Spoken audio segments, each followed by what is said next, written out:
Hey guys, it's Tim, and this is Pro Wrestling Unlimited as we are here on the 3rd of April, 2022 to talk about everything that went down tonight, night 2 of WrestleMania. And as you see, I'm not alone.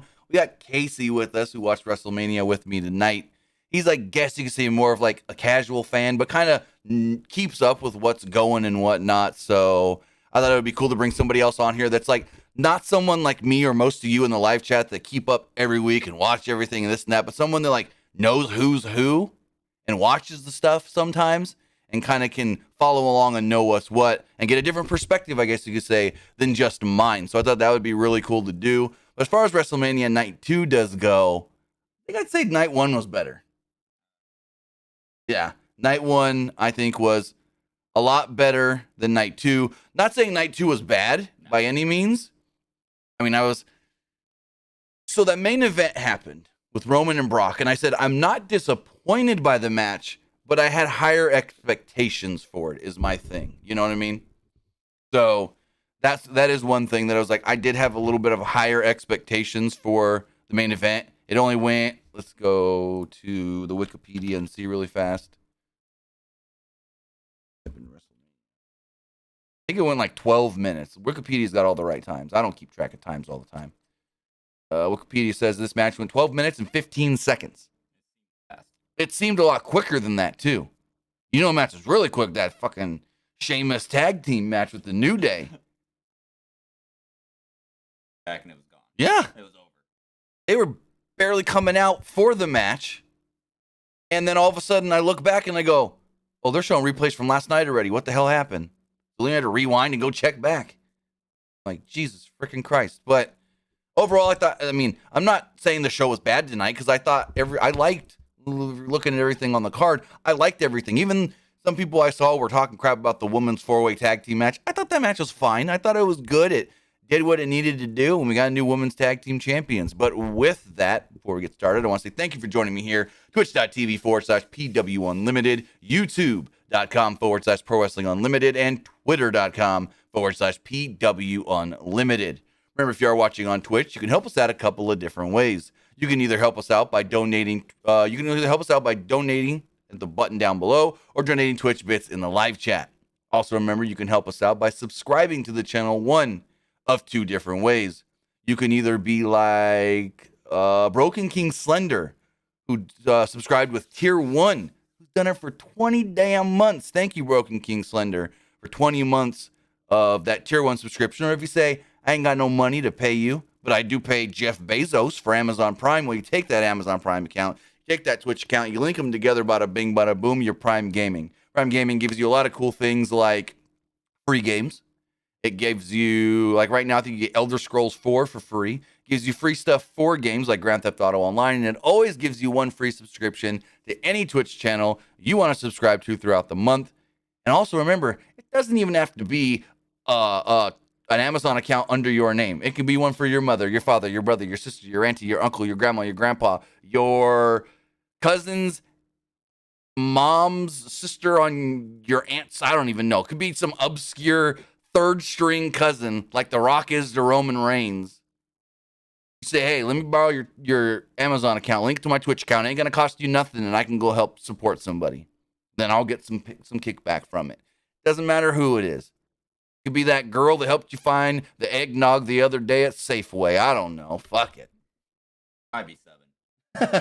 But on the flip side, if you're watching over on YouTube, you can help us out over there as well with a super chat or a super sticker donation. All super chats do get read live on the air. And remember to hit that join button down below to get early access to news, early access to podcast episodes, early access to non-news videos, and so much more. And you can also get all of that and more directly support us, patreon.com/PW Unlimited. And finally, head over to the Epic Game Store and buy a dang game. Buy either a brand new game like Sifu or an old game that came out in like 2013, Grand Theft Auto 5. Because yes, the game came out in 2013, but you can still buy it because they're still adding new crap to it. And either way, it's going to ask you on the Epic Game Store, do you have a creator code? And you do. It's over here. Well, I'm in a different angle right now, so I'm trying to, right there. PW Unlimited. Also, if you're playing Rocket League or Fortnite, not on your computer, but your PlayStation, your Xbox, or your Nintendo Switch, there's a store on there that also lets you put in a creator code. It's PW Unlimited. Head over there, put in the code, support us, and it doesn't cost you anything extra if you're already paying some money to Epic. But with that, we've got technically 9 matches to talk about if you count Mr. McMahon versus Pat McAfee, a real match. I mean, the bell rang twice and the referee counted 3. It's 2 matches. Yeah.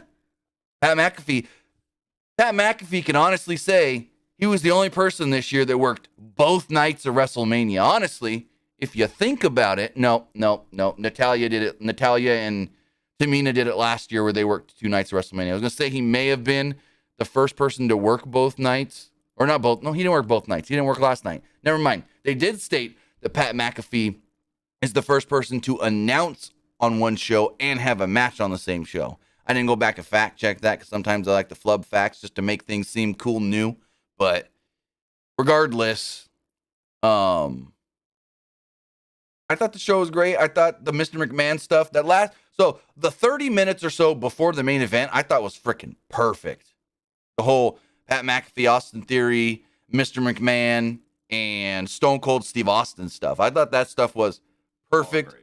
Yeah, great. And we'll get to it. The show kicks off with Jesse James Decker singing America the Beautiful. It was all right. That was cool. We then got Mark Wahlberg doing his little narration intro. And then all of a sudden, Triple H's music hits, and I go, what the fuck is going on?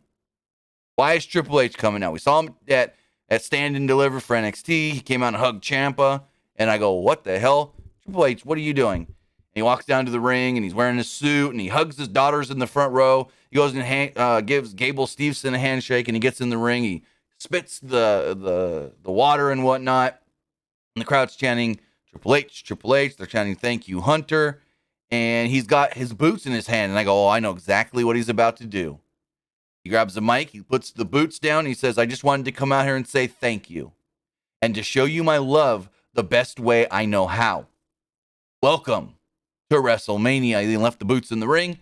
He walked off. Pyro went off. He went and hugged his daughters again, and I'm like, whoo, that was a great moment.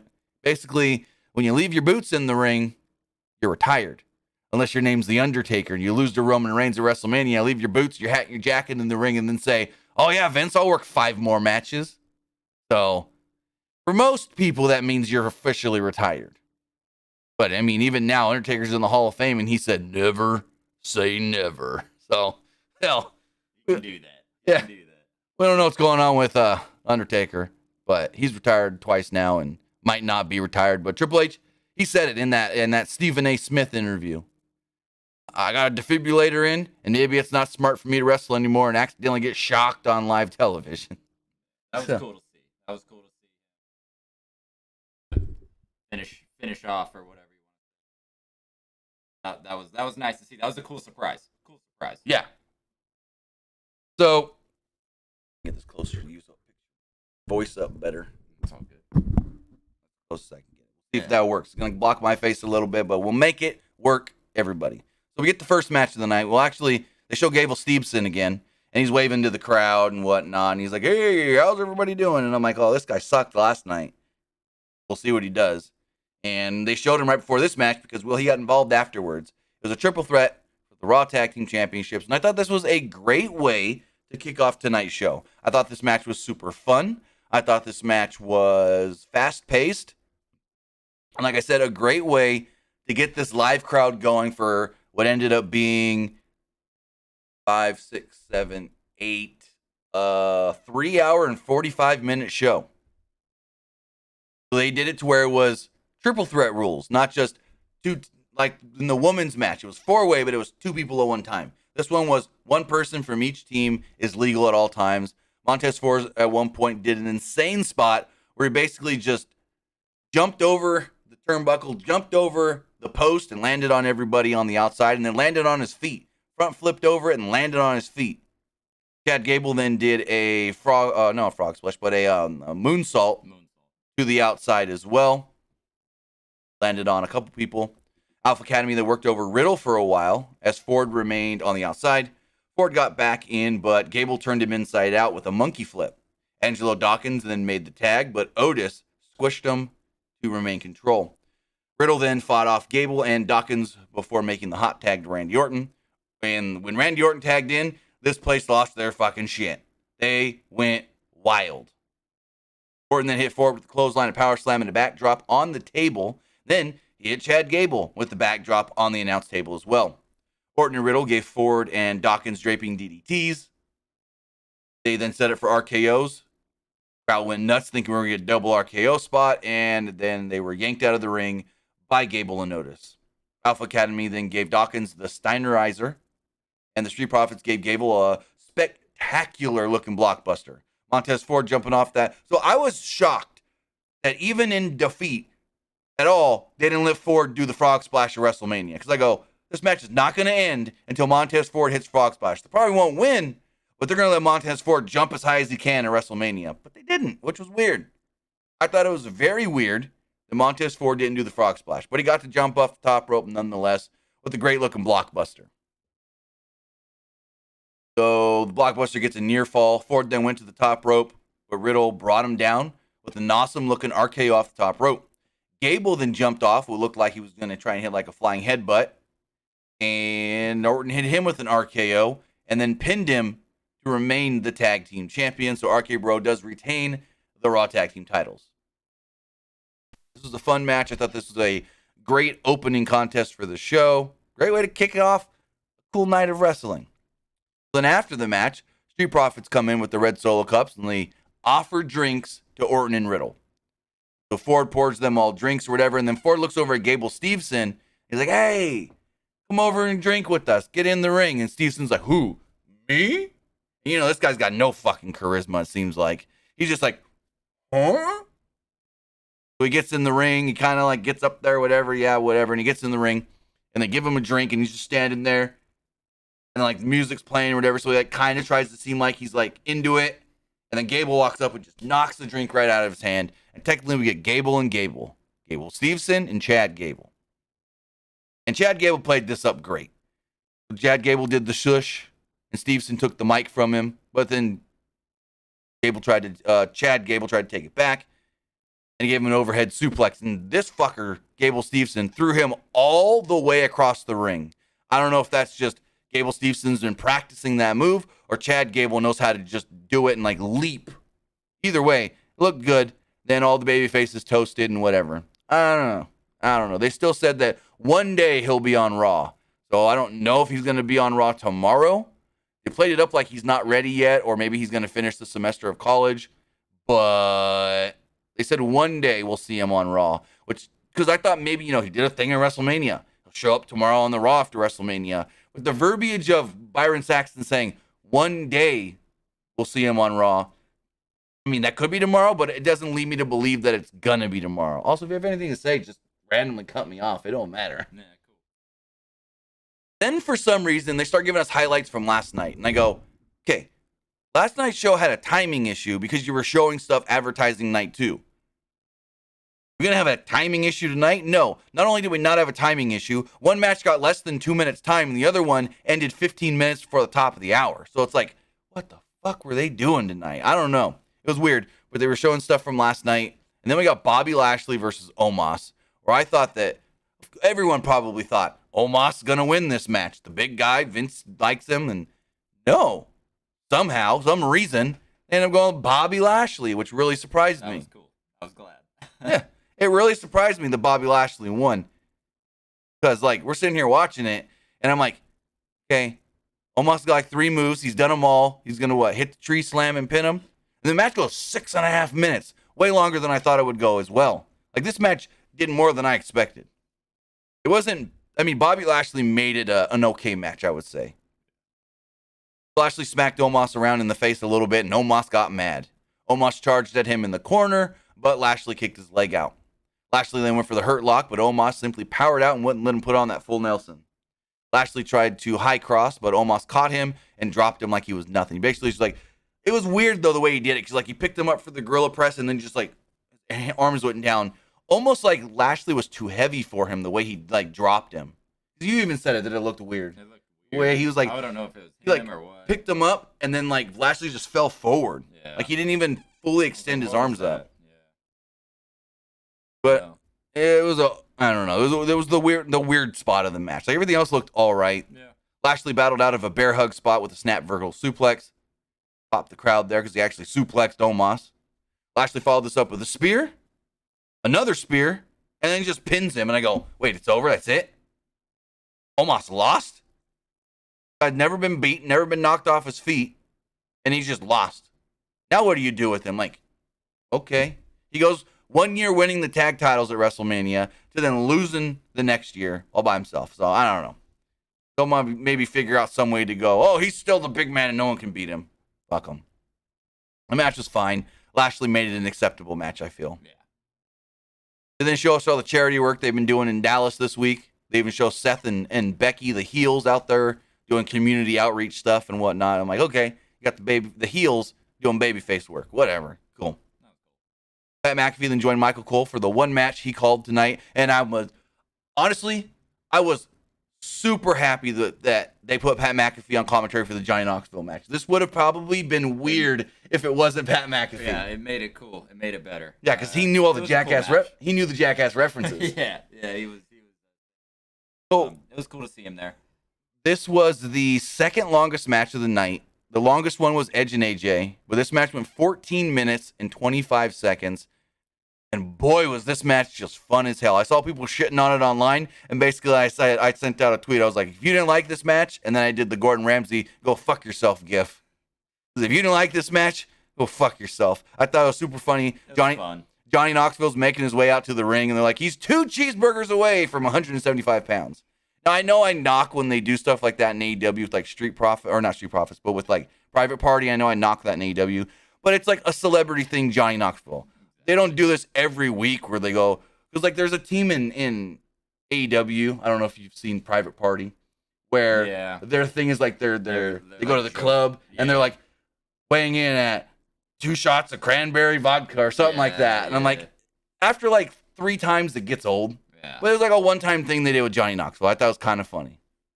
But immediately, Sami Zayn kicks him in the face with a haluva kick. Johnny Knoxville sells it like he's fucking knocked the fuck out.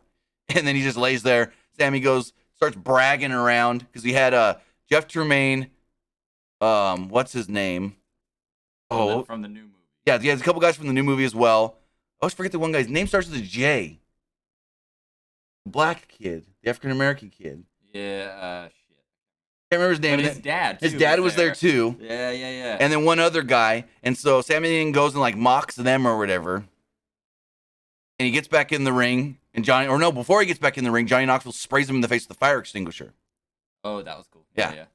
Which I've been accidentally sprayed by a fire extinguisher, and you get that shit in your mouth, and you can't breathe, and it's just for like ever. You're like, I've never had that, thankfully. Yeah, I'm like, because we accidentally not technically it wasn't accidentally. They sprayed us in the military. Okay. We were doing drills one time, and then they were just like, "Why are y'all fuckers so slow?" And they just sprayed a fucking the fire extinguisher to get us to run faster. And I got a little bit in my mouth, and I'm just like, no, that shit don't taste good. So it's like whenever you see a wrestler take a shot like the from the fire extinguisher, I don't know if it's like some fake stuff in it or if it's the real stuff. If it's the real stuff, that can technically kill you if it gets in your lungs. But regardless, Sami Zayn gets sprayed in the face with the fire extinguisher. They both get back into the ring, but then he throws Knoxville in the ring, and then Sami grabs some toys. And Johnny Knoxville goes, "Hey, I'm Johnny Knoxville from Jackass. You can beat the crap out of me." Because he grabs a baking sheet, a little cookie sheet, and he right over the back of Johnny Knoxville, and this thing's bent in half. Not a fake shot. Then he breaks a crutch over his back, throws a trash can at him, and Johnny Knoxville just falls down. Sami Zayn then pulls a table out from under the ring that's covered in mouse traps, yet unfortunately, you can see none of the mouse traps are set. They're all glued to the table, though. Zayn figured that Knoxville may have put it there. He had trouble getting it out, though, because some of the mouse traps got caught, like, under the ring. Knoxville then attacks him with trash can lids like symbols, like, 3 times? He popped him in the head. Yeah. He then tried to suplex him, but Zayn countered and put Knoxville through the table with an exploder suplex in the corner. Then Party Boy jumps in the ring, and Pat McAfee loses his shit. Hey, it's Party Boy! It's Party Boy! and he's all dancing in the ring, and he starts taking his clothes off, and Pat McAfee goes, "I've seen that more of that man's genitalia than I'd ever want to see a man's genitalia." Yeah, that was good. And I'm like, "Oh, Party Boy, if you haven't seen Jackass Forever, they turn his dick into a paddleball game. No joke. Spoiler alert. Spoiler alert, they clamp his dick down, and Johnny Knoxville walks over and starts playing paddleball with his dick. You want to watch Jackass Forever? It's currently up right now on Paramount Plus. So Party Boy gets in there. He starts tearing his clothes off, his tearaway pants and all that stuff. And Sami Zayn gets disgusted because he starts grinding up on Sami Zayn in the corner. Gets him in the corner. And so Knoxville uses this distraction to try to roll up Sami Zayn. Zayn then pushes what Michael Cole calls Naked Boy. And Pat McAfee has to go, "No, it's Party Boy, Cole." And then, so he gets pushed under the ring. And then all of a sudden you see a hand. And you go, "Oh, I know who that is." And out comes Wee Man. Wee Man comes out and starts beating the shit out of Sami Zayn. He's just punching him and kicking him and punching him and kicking him and kicking him. And then Zayn gets away. They both jump back into the ring. And Wee Man literally picks up Sami Zayn and then just swoops him straight down. Like, holy crap. Hulk Hogan and Andre. Yeah, take two. Huh? I mean, technically, it's like the same height differential almost. I mean, that was cool. That was kind cool. of. To see him hold him and slam him. Yeah. Yeah. Crowd goes wild for the power slam the body slam by Wee Man. And then Johnny Knoxville comes up with a tornado DDT for a close near fall. Knoxville and Wee Man then pull out some sort of like a robot leg, and I go, "Oh, I know what that's for. I know what that's for." Sammy's getting kicked in the balls. Zayn, though, went to the top rope, and Knoxville somehow set off like a firework with a button that scared Sami, and then he fell. It was kind of a weird spot, but hey, the whole match was kind of weird. Yeah, it was. Knoxville then followed by so Sami kind of falls on the top rope, does the whole flips off the top rope and lands right there in the corner. Johnny Knoxville then pulls out a bowling ball and just hits a strike right into Sammy's balls. That was a strike. Sami gets up and they go over to the little leg, and there was two machines that Johnny Knoxville used that actually didn't properly work. Because this first one, he's supposed to pull the lever and the leg's supposed to go, boom, and he pulls the lever and it doesn't go. So then he stomps back on the little piece of wood on the back of it to hold it down. And then he pulls the lever and it boom, kicks Sami. Yeah. It didn't work at first, but hey, it worked eventually. Couple mishaps tonight. There were a couple mishaps a little bit. tonight. Zayn then went to the top again, but Knoxville grabbed his dick with some tongs before tossing him off into a mouse-trapped table on the outside. Sami crashes from the top rope all the way to the mouse-trap table. The entire Jackass crew then gets together, and they pull his big-ass mousetrap out from under the ring, and they slide it into the ring. Johnny Knoxville then goes, "Hey, I got a taser, everybody." And he tases Sami Zayn. Sami falls on the mousetrap. Then he goes to pull the string to release the mousetrap, and it don't go. And he pulls the string again, and it don't go. Finally, he goes up to it, and he grabs it, and he pulls the little I don't know what it is. There's a brace, and it hits Johnny Knoxville at first, and then clamps Sami down. Johnny pins him. He's stuck in the mousetrap. Johnny Knoxville picks up the victory. All the Jackass guys celebrate. This match, for as much of a cluster as it was fun as hell. It was fun. It was super fun for, how long did it go again? 14 and a half minutes or so. Yeah. Cool. It was cool. It was a gimmick match, Oh, yeah. Get it, but it was cool. It was cool. So there's a video showing highlights from the previous night of Drew McIntyre versus Happy Corbin. And then we got the women's 4-way tag team title match. It was the champions, Queen Zelina and Carmella, defending against Natalya and Shayna Baszler, Rhea Ripley and Liv Morgan, who I guess were supposed to be some dominatrix version of Batman and Catwoman. Batman and Catwoman. And then we also had Sasha Banks and Naomi, who Naomi came out at first with her glow dance, and then Sasha came out in a Lambo. Sasha literally drives around the stage in the Lambo, stops. Naomi gets in the Lambo. They go about 2 feet more, and then they both get out of the Lambo. I'm like, why did Naomi need to get in the car to go back to where she already was? But whatever. It was a cool sight of the way Naomi was sitting on the door, and then the way Sasha got out. That kind of looked cool, but hey. They had a Lambo. Who doesn't like a Lambo? So early on in this match, it was one-on-one. Unlike the men's match where it was one person from each team, this was one-on-one. But eventually, it just ended up being whoever wanted to do whatever because they all just started doing shit. Doing spots and Like stuff. a lot of stuff you couldn't really follow because like these people are doing this over here, but wait, these people are doing this over here. But Ripley and Banks had an exchange early that Ripley did get the better of. Banks and Morgan each hit dives on opposite sides of the ring. Natalya and Baszler double-teamed Morgan to take control. Carmella tagged herself in so that her team could take the advantage. Zelina gave Morgan a code red, but Ripley broke up the pin. Everyone then right here just jumped in and started doing whatever they wanted. All kinds of bedlam, all kinds of mayhem. Carmella brought Ripley down off the top rope with a Hurricane Rana, and Zelina followed this up with a dive to the outside. Zelina with actually a really good-looking moonsault to the floor. Moments later, Morgan and Ripley each brought down 3 opponents with their own Tower of Doom spot. Ripley and Morgan then gave Naomi a combo riptide backstabber, but then Banks broke up the pin. Natalya and Baszler did some double-team moves on Naomi, but Morgan broke up the pin from that one. Carmella stopped a heart attack attempt and gave Naomi a super kick for a 2. Banks then gave Carmella a frog splash for a near fall. Banks applied the crossface, but Zelina saved her partner. Banks then wiped out Zelina with double knees off the apron to the floor below. Banks and Naomi hit Carmella with a combo Glam Slam Codebreaker. And then Banks pinned her to become new champion. So Sasha Banks, Naomi, new women's tag team champions. Again, the match was good.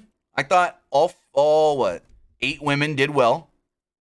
But again, it's the women's tag team titles. Doesn't really matter who has the belts. I mean, all of these teams, if you're going to be completely honest, are makeshift teams. They're not real tag teams. I mean, yeah, they can become real tag teams, but they were all just 2 people stuck together whenever. Bangs, it's cold cuts. What's up, man? Go back up real quick. Go back up. Right. That's all the way. Right here. Good for Big Russ. We forgot about the high five on the Knoxville. Which one? when the thing came. Oh, I did forget that. That was in the electric. Johnny Knoxville. It came out of nowhere. In the Johnny Knoxville match, Sami Zayn was on the outside and he runs across like from so there's a hard camera side, but he's on the other side of the ring and he runs across the announce table towards the hard camera and a hand just goes boom, just like in the movie, and hits him, just like in Jackass Forever, the Steve-O Machine Gun Kelly spot, where there's a hand that just pooh, and it just smacks Sami right in the face. I mean, kudos for Sami Zayn for being a trooper and doing this. I said it to Casey earlier when this match first started. I don't think there's anybody else in this company that could have done this match to Johnny Knoxville and made it believable and as good as it was. I think Sami Zayn was the perfect person to do this match with Johnny Knoxville. I did forget about that because it was so quick. I did too until it was so quick that if you didn't notice it, you would have missed it. Yeah. Like if you didn't see it, because I missed it at first, and you're like, "Whoa, did they just smack him with a hand?" And then they showed the replay, and I go, "Oh shit, the Machine Gun Kelly spot." Yeah, yeah. If you haven't seen Jackass Forever, I don't know if they've done. I can't remember if they've ever done that. Because at first you hear commentary say something about a big hand, and I thought it was another spot from Jackass Forever where someone is dressed up with a big hand when they do the spot where the big hand runs and knocks the guy off the skateboard. Yep. I thought when they said a big hand just showed up, I thought maybe it was that. I think they did it maybe in one of the other movies. I don't 100% remember, but I feel like I've seen it one more time before. Right. But then they showed the replay and I saw it and I go, "Oh, I know. Yep. So, ENT Building says, Sasha and Naomi have been a team since 2015. You don't know what the word since means, do you?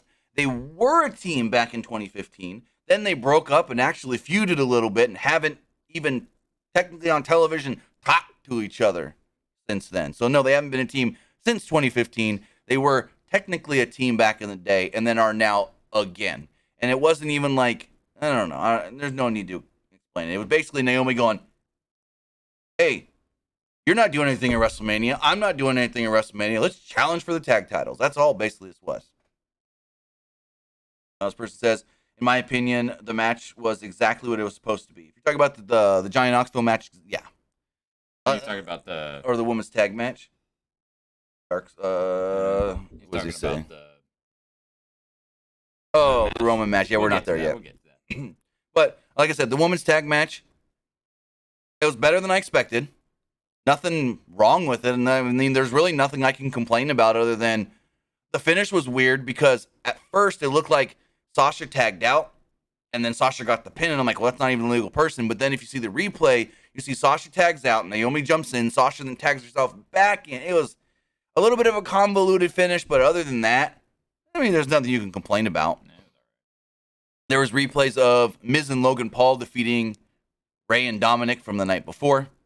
They then showed some Dallas Cowboys players, Misha Parsons and Ezekiel Elliott, which in that shot, you also saw The Rock's mom sitting next to them, or behind them technically. Rock's mom at both nights of WrestleMania, but no little Dewey, no Dwayne. There's a video package hyping up Edge versus AJ Styles, and then we got Edge versus AJ Styles. 24-minute match, and if you guys saw AJ walk down to the ring, he had a big old gash right here on his face. And a lot of people go, oh, the pyro got him. Oh, the pyro got him. Not what it was. That's what a lot of people thought. But according to Ryan Satin of Fox Sports, he actually said when AJ was walking out to get up on the stage, he hit his head. Literally hit his head. He was walking out there and bonked himself. He was bleeding on the way out. Bleeding on the way out. Because everyone's like, it was pyro. It was pyro. But we literally went frame for frame. And you can see, like, his head was never turned sideways, but his head was like this angle. And you could see something here that looked like the blood, the gut, or not the guts, the blood, the cut, or whatever, right as he walked out on stage. So I'm like, it couldn't have been the pyro. Then Ryan Satin sent out his tweet saying, hey, from a reputable source, I was told AJ hit his head walking out. But it was weird because commentary saw it and they go, whoa, was AJ attacked before the match? What happened? Well, like, they tried to play it up as it was storyline, which I guess is technically their job. If they see something out of the norm, maybe it's supposed to be storyline, but then maybe they were told what happened and they just dropped it immediately. So, again, AJ was bleeding from, like, right next to his ear, cheek area.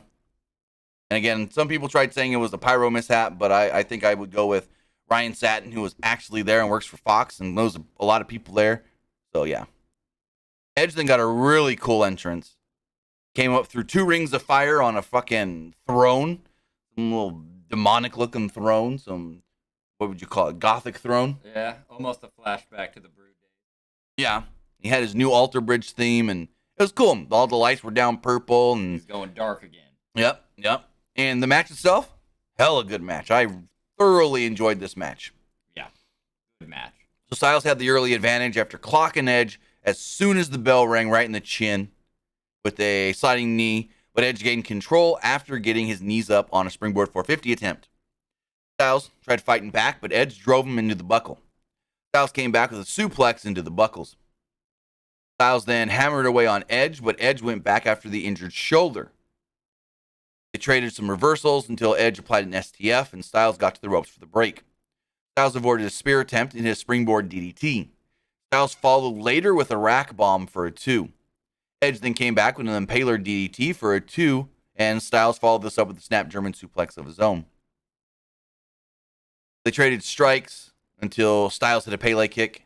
They countered submissions again until Edge applied a crossface, but Styles fought back, and Edge hit an Edge-O-Matic for a 2. Edge then hit a rebound powerbomb and got a 2 off of it. Styles then hit a vertical suplex off the bottom buckle onto the ring apron, which actually looked like it hurt Edge a little bit. He barely beat the 10 count to get back into the ring. Styles then hit a springboard 450 and got a near fall. They started counting each other's big moves and everything until Styles would hit the Styles Clash, and Edge would barely kick out of the Styles Clash. Styles then set up for the phenomenal forearm, and then he just froze. And all of a sudden, there was Damian Priest.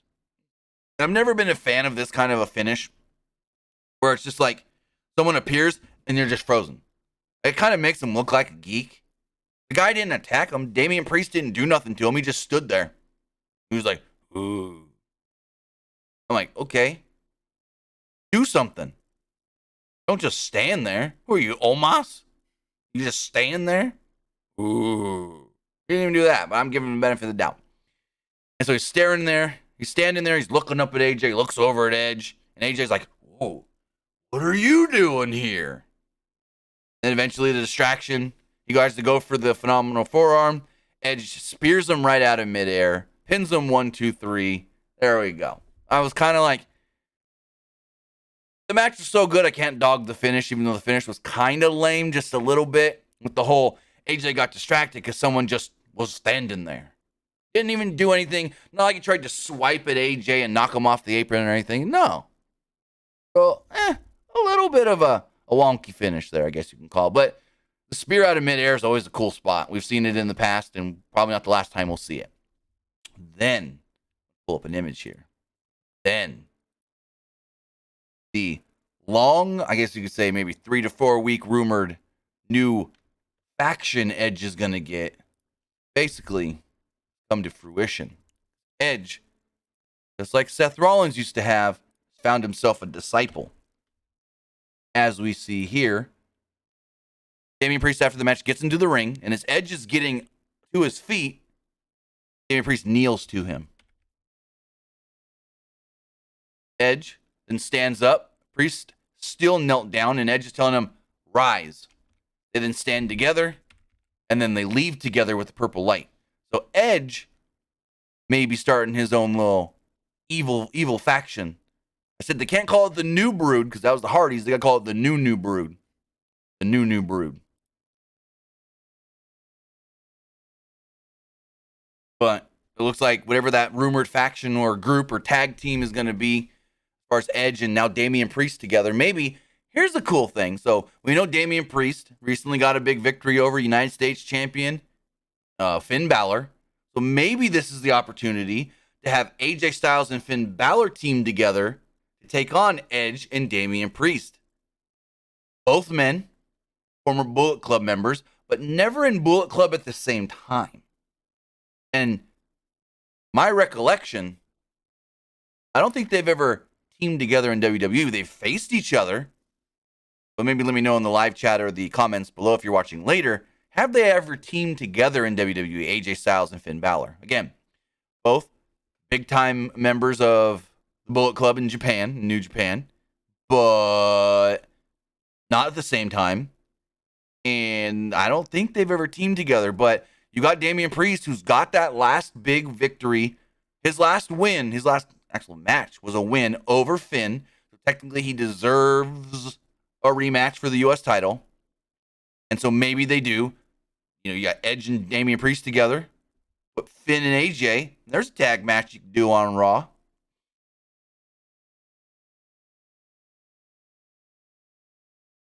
So then there was commercials.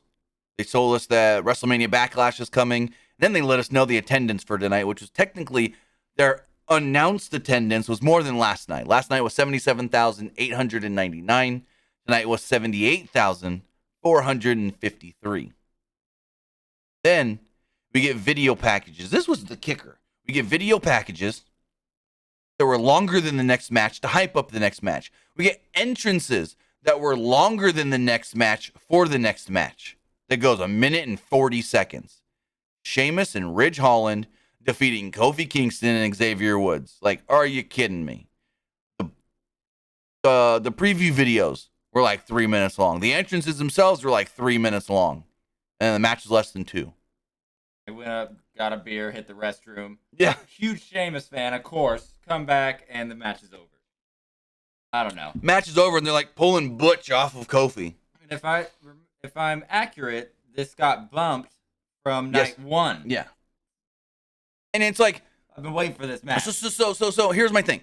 I go, okay, got bumped from night 1. They added it to night 2. Maybe it's short because they didn't have the time. Then the show fucking ends 15 minutes earlier than last night's show. No, 20 minutes earlier, because last night's show ended 5 minutes after the top of the hour. This show ends 15 minutes before the top of the hour. So it's like, was it supposed to be super short yesterday too then?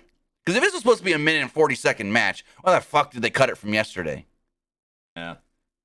Like, I don't know. That sucked. It was just a way for them to say, sorry we cut your match yesterday. At least you could say you wrestled at WrestleMania this year.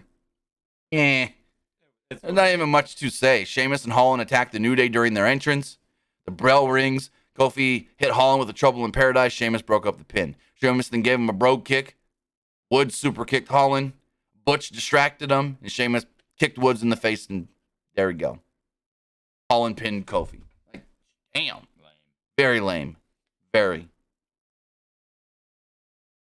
We then get some stuff about, recap of Cody Rhodes coming in from last night. We then get the Hall of Fame stuff. Undertaker enters the stage. Actually,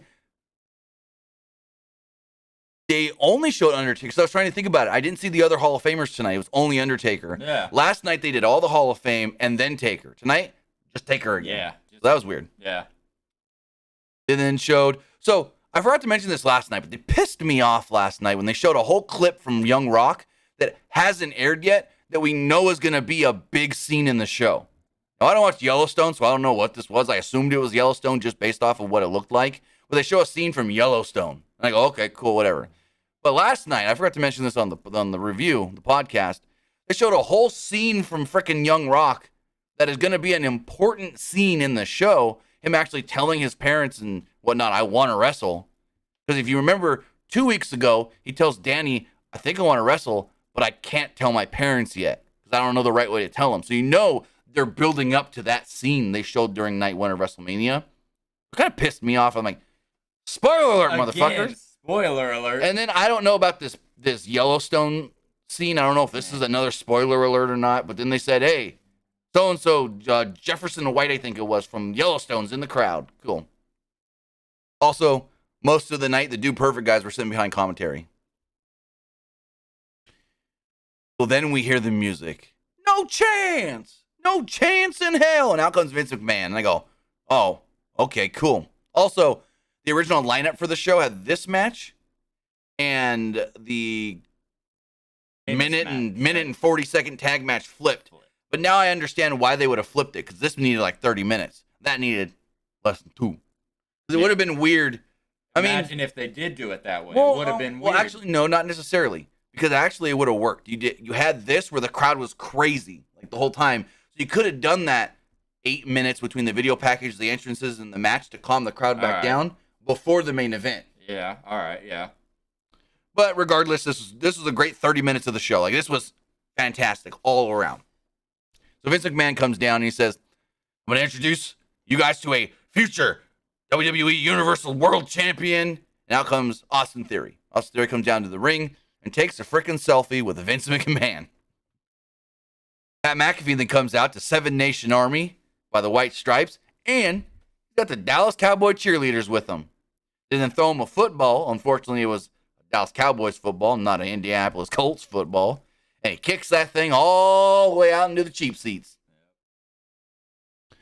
They get into the ring. The bell rings. And this part, McAfee and Theory, goes 9 minutes and 38 seconds. McAfee got the early advantage with the back elbow and a Hurricane Rana. The crowd then chants for McAfee. Theory drops him with the backbreaker and took over as the crowd hummed to Seven Nation Army for a couple minutes, actually. McAfee came back with a vertical suplex. He then drove Theory off the apron, and Theory bounced off the announce table. McAfee then put on his headset and pretended like he was Rock versus Mankind calling his own match. McAfee doused some water and some ice cubes all over Theory. Theory played it off like, oh, that's cold. And then Pat bounced his head off the announce table. McAfee then gets them both back in the ring, climbs to the top rope, goes for a swanton bomb, and misses. Theory dodges it, hits Pat with the backdrop, and gets 2. Theory then tried pushing McAfee off the top rope, but McAfee did a backflip and landed on his feet. McAfee leaped over onto... So Theory's on the top rope, and McAfee does a Shelton Benjamin spot where he just runs, jumps, and boom, he's on the top rope. Like, goddamn, this guy's athletic. He's got some skills. Yeah. He's got some skills. I mean, this is the same guy that did a swanton off the top of the War Games cell. Theory then superplex. McAfee then superplexed Theory off the top rope. Crowd popped big. Theory then dodged a punt and dropped McAfee with the left hand. Theory then went for the ATL, which Michael Cole called it some weird, the Atlanta homeboy drive, this, that. I'm like, what the fuck? I thought it's called the ATL. Michael Cole's trying to add some weird name to it.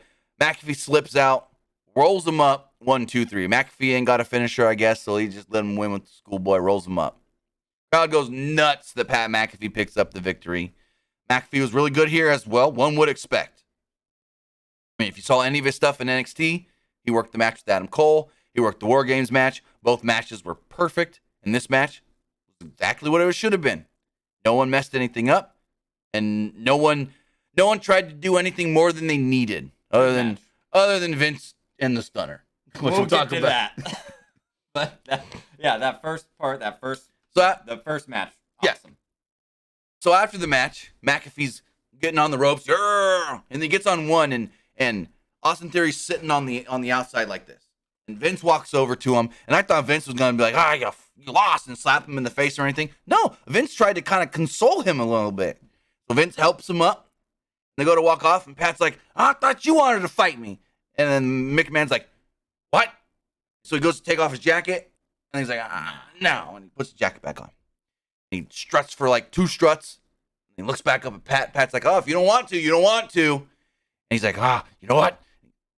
Takes the jacket off, takes off his tie, pulls off the shirt. You see he's got little rips those buttons off. Yeah, rips those buttons off. And I go, and Casey here goes, man, he's ripped for an older dude. I go, no, look at me. He's fucking ripped for just being ripped. Fuck being ripped for an older dude. He's jacked for an old dude. Yeah, he's jacked for a jack dude. I mean, he ain't no Brock Lesnar, Bobby Lashley, Brian Cage, but fuck. Yeah. Then we get a 3-minute and 45-second match. Vince gets in the ring, and like Vince is like, all right, we're gonna fight. Give me a referee. And then he kind of like backs off for a second. And then the ref kind of gets between him. And the ref kind of looks at him like, is this what you really want to do? Sure. And then they ring the bell and the match starts. Yeah. And it goes 3 minutes and 45 seconds. McAfee ran into a couple clotheslines by Vince. McAfee gets to his feet, but Theory trips him up and crotched him in the ring post. And Byron Saxton on commentary is like, hey, if this is a real match, isn't that disqualification? And Michael Cole with what's the word I'm looking for? What's the word I'm looking for? Oh, I can't think of it now. It's on the tip of my tongue. Anyways, Michael Cole's just like, you want to be the one to disqualify Vince McMahon? You going to disqualify? No. I don't think the referee wants to disqualify the boss. And so, crotches him. Theory's kind of just down for the rest of this. So Vince can strut around and just play, hey, I had a match. And so, Theory hands McMahon a football, and he looks like, I'm going to kick it into the crowd. And then he's like, no. And then he looks to the other side of the crowd and goes, I'm going to kick it into the crowd. No. Then he just kind of walks over to Pat, puts the football down a little bit, and then kicks it into Pat's ribs. And Pat sells it like he fucking, broke a rib. Vince then literally rolls him over and pins him 1, 2, 3. And I'm like, hey, screw it. This is good while it lasted. This was fun. Crowd's booing as Vince McMahon's like, I won. And Austin Theory's in there. And then Vince, I didn't catch this at first. Casey caught it. Vince, like, they're celebrating, and Vince hits Vince's reacts for the wrong music cue. So Austin Theory's music hits, and Vince goes, and then goes, Austin Theory's music, because he was supposed to react to Austin's music hitting, because like 45 seconds later, the glass breaks. And then Vince has got this look on his face. I've got the picture. Vince has this look on his face when Austin's music hits. Oh, fuck. Steve Austin comes down to the ring, and we all know it's about to happen. Sort of. They're in the ring or whatever, and he's looking at Vince, and they get face to face, and he looks over at Austin Theory, and he stunnered Austin Theory. Austin looks at McMahon, and McMahon's like, whoa, I didn't do anything to you. What don't give me a stunner. How about we have some beers together? Yeah, that's what Austin So Austin's says. like, all right. Some beers. Throw me some beers. So Austin gets some beers. He gives one to Vince. They crack the beer. Crack the beer. They do the thing. They go to drink it. And then he tries to give Vince a freaking stunner. And I wish I can play the clip on here, but I know if I play the clip, WWE is going to demonetize shut your me. Shit down. Yeah. But Austin kicks Vince in the gut. And I don't know if maybe they're just the ring got slippery. We won't go with that, right? Vince's legs. 76 years old. Vince's shouldn't be in there. Vince's feet become freaking jello as he starts just sliding backwards, bounces off the ropes. Austin's trying to grab him for a Austin's literally kicks him, turns around to grab him for the stunner, and Vince ain't there. So he starts backing up. Vince is still backing up, bounces off the ropes. Austin finally grabs him. Vince like falls down to his knees. Austin's like, fuck it, I hit some sort of a stunner. Give me some more beers, and he's just laughing his ass off. He knows it was botched. Laughing his ass off. He's like, fuck it, give me some beers. And so he drinks a couple beers. He sees Pat McAfee sitting there ringside. He's like, hey, boy, get in the ring with me. So he gets in the ring with them. He goes, give me some more beers. Give me some more beers. And he grabs a couple beers, hands one to Pat McAfee. And Pat McAfee's like, I'm going to drink a Stone Cold Steve Austin. And they do that, and they both get on different turnbuckles, and they're drinking the beers. And fucking, they get down, and Austin asks for another beer. Another beer, another beer. He gives one to Pat again. They're drinking the beers. Stunner to Pat.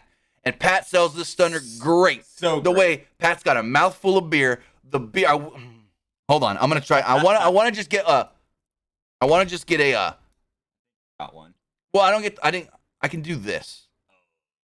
I'm not gonna show the video, but I'm gonna like still frame it. Yeah. There you go. The spot when Pat spits that beer out is just Epic. Perfect. Legendary. Perfect spot. Even if I scrub through him, through it like this, they'll demonetize me. Yeah. So like right here. Yeah, after the stunner, he's been stunned. He's he didn't fallen go down to his knees. He took the stunner and he's doing this because there's multiple ways you take the stunner. Like Byron Saxton tried last night where you bounce off of it like The Rock, but he did the one where your body goes limp and you just fall backwards. But he does it where he spits the beer out, but he's got so much in his mouth, he tilts his head back and he's just, well, I didn't switch screens. He's spitting the beer straight up. Perfect. I mean, I could probably scrub for a second. Like spitting it out there. Perfect way to take this stunner for Pat McAfee. This was great. That was great. It's just like WrestleMania 32. Austin, McFoley, and Shawn Michaels came out to help the New Day. Then Xavier Woods says, hey, let's have some fun.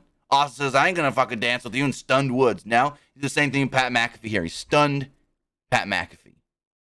McAfee sold it great, spit the beer out great. I thought it was all perfect. This is a great, 15, total, yeah. 20, 30 minute spot in total. Like, because the McAfee Theory match was about 10. The Vince McAfee match was about, 4. Yeah.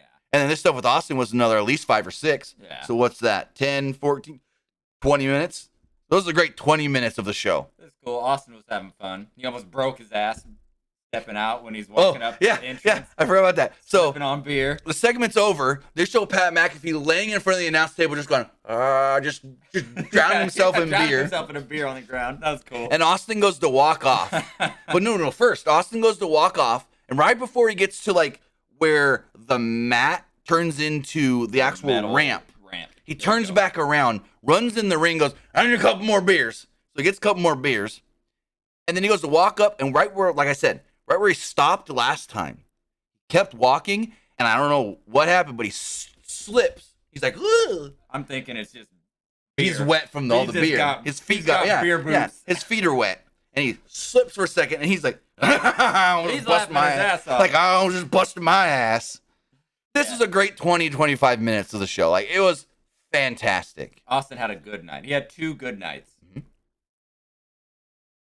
They then showed clips from Bianca Belair last night, regaining a champion. Well, not regaining, because she wasn't the Raw Women's Champion before. Becoming the new Raw Women's Champion. Then we get Brock and Roman. And I'm like, okay, what's this match going to be? Is there going to be anything after the match? Is someone going to come out? What's going to happen? And to me, you can say it's a typical Brock Lesnar match. But I thought for WrestleMania, it under-delivered. And they're like, for saying, this is the biggest match in WrestleMania history. My thing was, this ain't even the best Brock Roman match we've ever seen. We saw one better in Saudi Arabia. So they're all in the ring.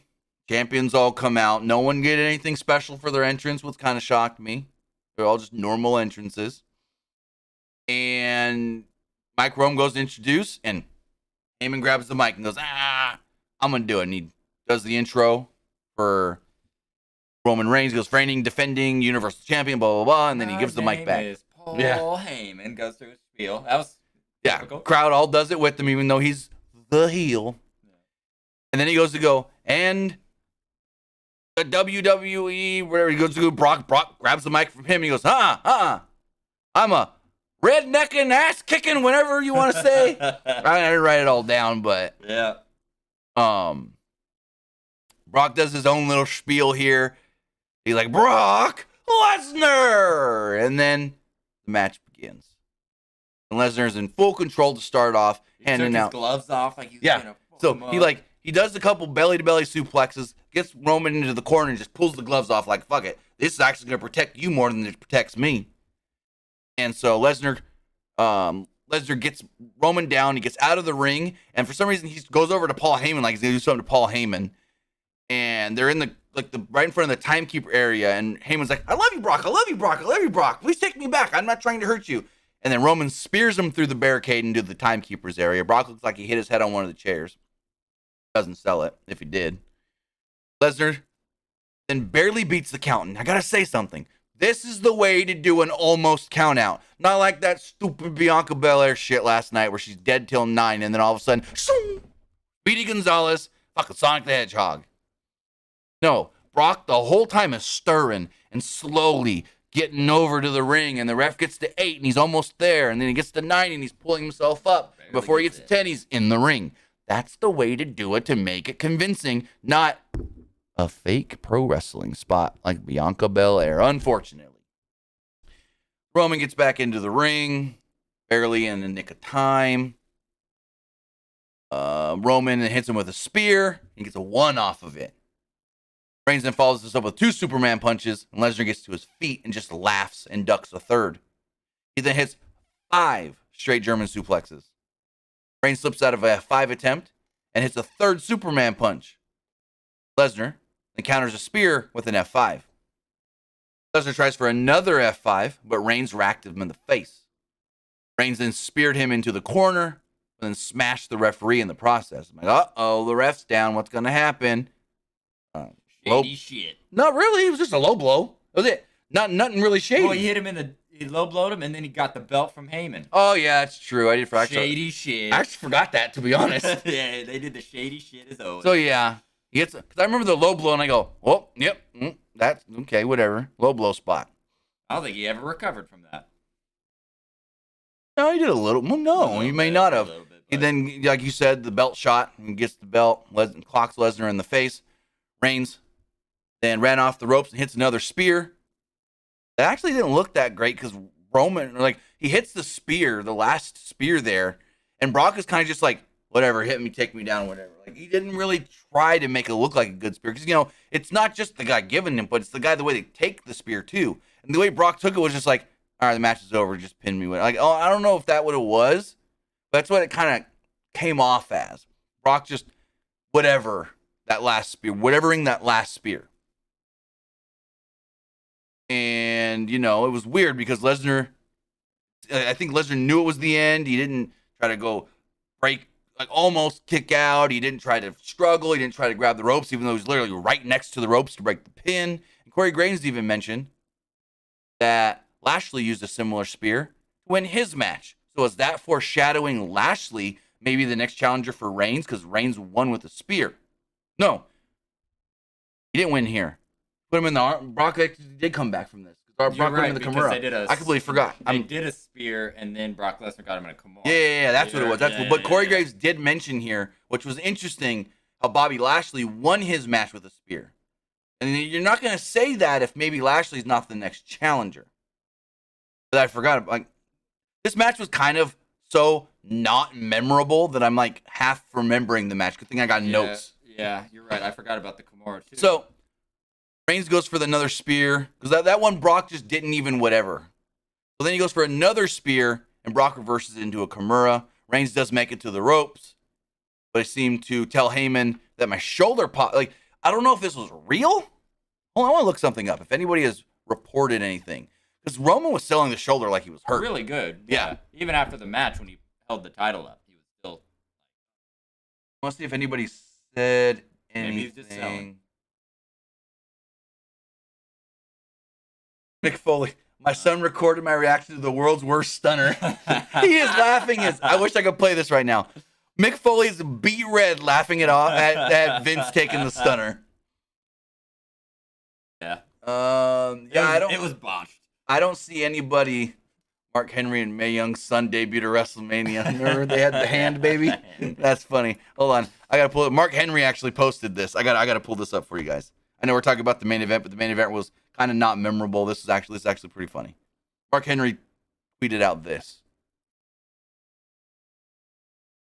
Mark Henry and Mae Young's son debuted at WrestleMania. That's funny as shit. But so he puts him in the Kimura. Roman gets to the ropes. He's got his arms stretched out. And he tells Heyman, "Hey, I think my shoulder popped out." And Heyman gets closer to actually like talk to him for a second. So I'm like, I don't know if that's real or if it's just really good selling right now. And Lesnar goes for the F5. Reigns slips out of it, hits another spear. And then it seems like it just ended. That was the end then. Yeah, he just hits him with the spear because it was weird. Roman went for the F5. No. Yeah, Brock goes for the F5. Roman lands on his feet, hits the spear, and then it's just over. And then it was over. And then all of a sudden, even commentary goes, it looks like Roman Reigns just tried to pop his shoulder back into place. So that's why I'm like, did he really hurt himself and then he went to the finish early? You know, I didn't even think about that because I was kind of like, what the hell? But what if he actually got hurt and they had to end the match? Because could have been. Everybody's like, why is this match over? There's still, technically, if you're going 4 hours, 15 minutes left. I didn't even put that together. But here's the thing, and maybe so when Finn Balor messed up his shoulder in 2016 and popped it back in and everything, his was so messed up that they gave him the Universal belt, but the messed up shoulder, he tried to lift the belt with it and couldn't. He had to lift it with the other arm. But Roman lifted, because that's where I'm like, maybe he's not hurt, because that's what I was looking for. I was like, is Roman going to lift both belts with both arms? And when they're standing on the ramp, Roman, both belts up. Not for long, but both belts up. Remember, if you remember when Finn injured his shoulder, he could not lift the belt with his right arm. But Roman, maybe fighting through the pain because he's fucking Roman Reigns, who looked more like a freaking statue than ever tonight, just fought through it. But so I don't know if it's a real injury, if they just really played it well. But even commentary at the end was because Roman tugged on his arm as soon as he hits the spear, pins Brock, and stands up. Tugged on his arm a little bit. So I hope he's not hurt. I think someone would have tweeted or said or reported something by now. Let's see if maybe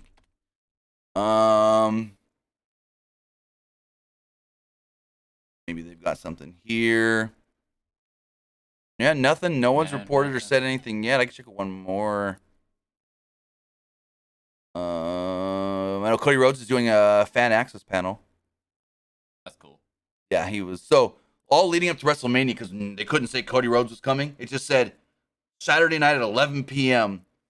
mystery superstar panel. Every other one had Seth Rollins is going to be there, and the New Day is going to be there, but it was mystery. So everyone's like, oh, it's probably Cody. And then Cody literally did a podcast yesterday, like an interview with The Ringer, and they're like, oh, so we hear you're going to do a fan panel tomorrow. He goes, oh, am I? I don't know. I just know I'm supposed to be on Raw Monday. But he's more than happy to not be involved in anything, just be a wrestler. Yeah. But so I don't know if Roman's actually really hurt or he was just really well selling it. But the way when he stood up and tugged at the arm, and commentary even said, hey, it looked like Roman may have just tried to pop his shoulder back into place. Meltzer said something. All right, let me pull up Dave Meltzer. Dave Meltzer. I see that from Murexando. I hope I said that right. It says, this was your one finisher after another match. Wait, this was your one finisher after another match until Reigns claimed his shoulder was out, then speared Lesnar for the clean pin. I don't understand that. It doesn't seem like it's written right. Like, it's a weird sentence structure. Is he saying that maybe he thinks Roman did hurt himself, so they just went spear, finish, end over? I don't know. Makes sense. Because, again, last night's show went 4 hours and 5 minutes, the main card. We're not counting the 2-hour pre-show where there was no match. 4 hours, 5 minutes. Tonight's show, 3 hours, 44 minutes. Well, 45 because, like, the graphic popped up to end the show, and then it popped back off, and there was, like, another 45 seconds, and then it went to black. But 3 hours, 45 minutes. You would think it was going to go 4 hours. Maybe they wanted it a little shorter than last night because it's a Sunday and people got to go to bed earlier on the week. I don't know. But it was just weird because the way Roman, it didn't look like a sell of a shoulder injury. It was he stood up after he pinned Brock and like tugged at it to check it. The way he like tugged at the arm was like to check it. And commentary was like, oh, it looks like Roman may have just tried to pop his shoulder back into place after telling Heyman that he may have popped it out. So it was like, I don't know what's really going on there with Roman Reigns. Hopefully he's not injured because that would suck. Because Roman Reigns has been, the champ for however many days and trying to keep him strong and this and that. And if he's going to have to leave, unfortunately, they can do the whole thing of, well, if he's got to leave because he's hurt, he didn't get beat, so he can immediately go back for the title when he's back. But then at the same time, it's just like, oh, that's going to suck. So we'll see what went down with Roman Reigns. Hopefully he's not hurt. Hopefully he's just a really good actor and can sell it well. But yeah, the match was a letdown. It was an all right. It was a good Brock Lesnar style match because that's exactly what it was. It was a Brock Lesnar match set up. But you could tell it was a Brock Lesnar match formatted and put together by Paul Heyman. Who was the producer on that match? It was, Fightful's got a list here, Michael Hayes and Pat Buck. So yeah, exactly. Michael Hayes works a lot of the Roman Brock matches as the producer. Heyman usually like, we're going to do this, this, and this, and they go, okay. So, yeah. Hopefully everything's all right. But with that, that was WrestleMania. You got any closing thoughts about it? I mean, it was a nice event. The two nights together were nice. Highlights probably Cody Rhodes coming back. Yeah. The Undertaker ceremony. Knoxville thing was fun. Very fun. Very. It was a little wonky at points, but it was fun. The Stone Cold thing was cool. So, all in all, good event. Yeah. And, like, it's better to do these 4-hour shows 2 nights in a row than, like, the last one-night WrestleMania that was 7 hours. Yeah.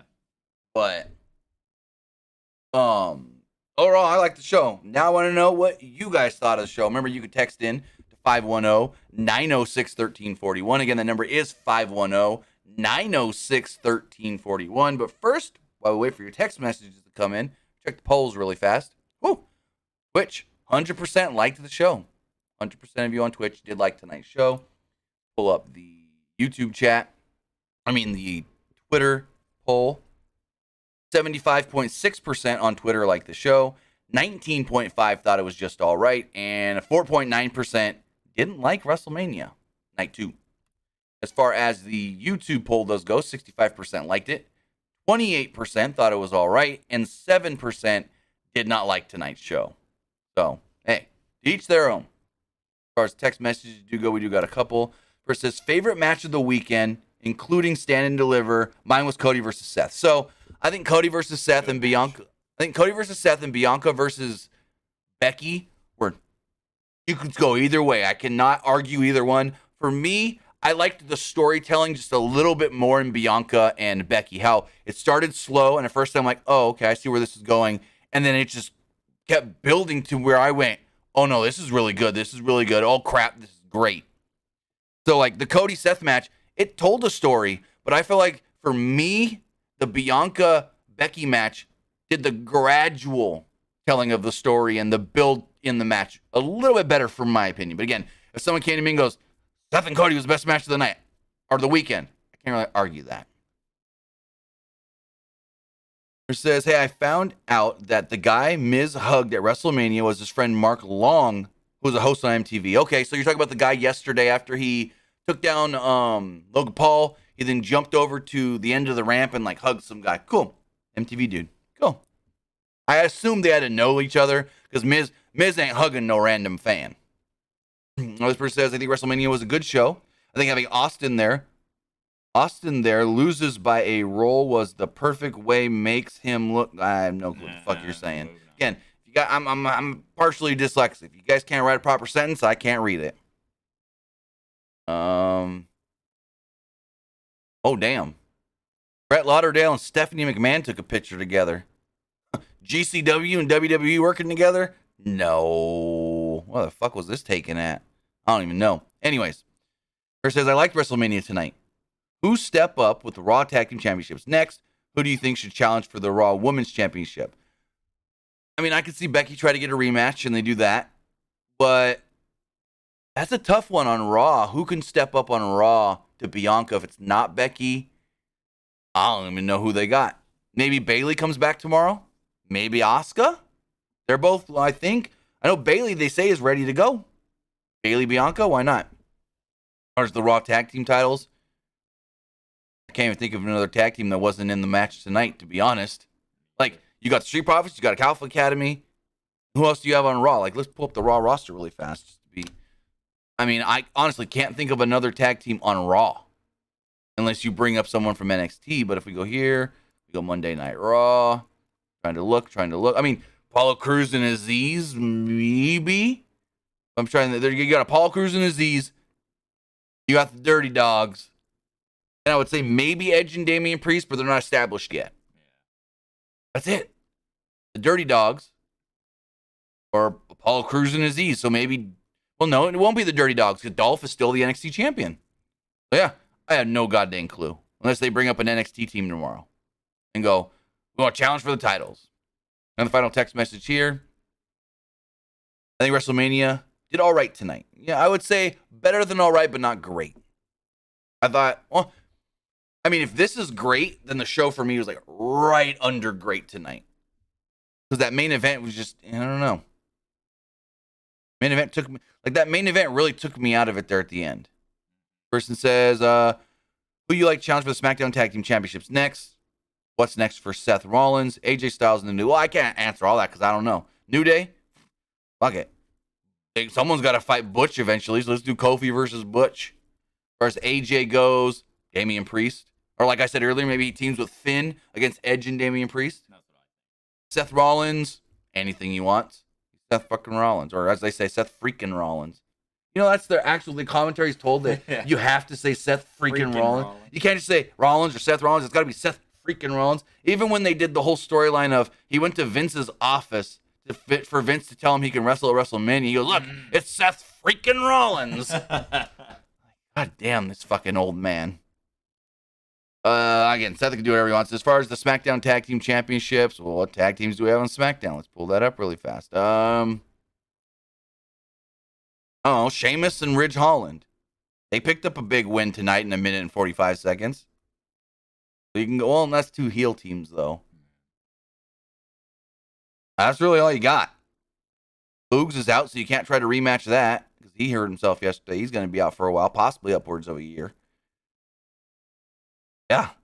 All we got really is either the New Day. Oh, no. Viking Raiders just lost to them. Yeah, the Viking Raiders lost to the Usos recently. Los Lotharios, maybe. Angel and Humberto. It's either them or Sheamus and Ridge. Yeah, I mean, you got nobody. In both tag team divisions, you really got nobody. But, yeah. That was WrestleMania. If you want to know what I thought of Night 1, you can go back and watch that review that is up right now on the PW Unlimited YouTube channel. But with that, I want to say thank you for joining me here. I want to thank Casey for joining me here tonight. Thanks Had a lot of fun. Thanks for giving me a tour of the studio. Much appreciated. Anytime. Let's tour the studio. I'm in my living room. Even in my living room where you sat on the couch and watched WrestleMania. WrestleMania. Anyways, I want to say thank you guys for watching, joining, hanging out right here at twitch.tv/PW Unlimited, youtube.com/PW Unlimited, and twitter.com/PW Unlimited. I will be back live tomorrow morning talking all the news and everything from WrestleMania weekend and not just WWE, but ROH and all that stuff on the Wrestling Wrap-Up in the morning. Then we got the Raw after WrestleMania tomorrow. We'll be reviewing that show here live as well. So we got 2 live shows coming tomorrow. With that, guys, have a great rest of your night, and I'll see you next time.